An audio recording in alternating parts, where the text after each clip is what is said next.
आम आदमी पक्ष आणि अरविंद केजरीवाल यांना मोठा धक्का बसला आहे। राज्यसभेत राघव चड्डा, संदीप पाठक यांच्यासह आपच्या 7 खासदारांनी भाजपमध्ये प्रवेश सहभागी होण्याचा प्रस्ताव राज्यसभेच्या सभापतींनी मंजूर दिली आहे। याबद्दलचं नोटिफिकेशन राज्यसभेने जारी केलं आहे। यामध्ये भाजप खासदारांच्या यादीत या 7 नेत्यांच्या नावाचा समावेश झाला आहे।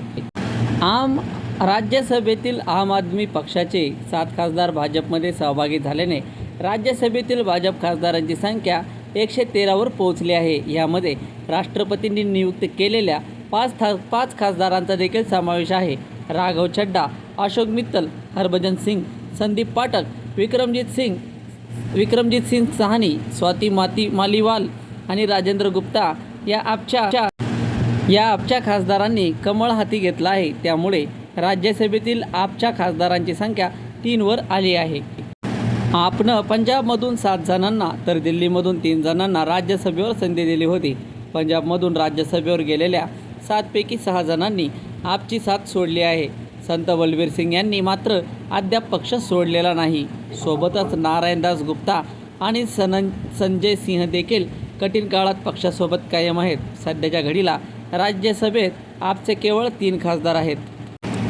आपच्या 7 खासदारांनी कमळ हाती घेतल्यानं राज्यसभेतील NDA खासदारांचा आकडा 148 वर पोहोचला आहे। याचा अर्थ सत्ताधारी NDA आता राज्यसभेत 2/3 बहुमताच्या आकड्यापासून अवघी काही पावलं दूर आहे। राज्यसभेतील बहुमताचा आकडा 163 इतका आहे। संविधानातील दुरुस्तीसाठी 2/3 खासदारांचा पाठिंबा गरजेचा असतो।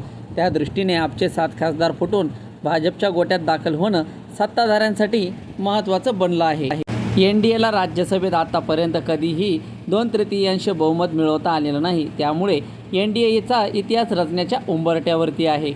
राज्यसभेतील सदस्य संख्या वाढवण्यासाठी भाजपचे प्रयत्न सुरू आहेत। या वर्षीच्या अखेरीस राज्यसभेच्या 30 जागा रिक्त होत आहेत। सत्ताधारी पक्षाकडे असलेलं संख्याबळ पाहता राज्यसभेच्या निवडणुकीत भाजप 5 जागा जास्त जिंकेल।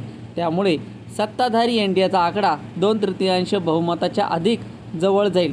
तर मित्रांनो, तुम्हाला ही माहिती कशी वाटली आम्हाला नक्कीच कमेंट बॉक्समध्ये कळवा। भेटूया पुढच्या व्हिडिओमध्ये। तोपर्यंत धन्यवाद।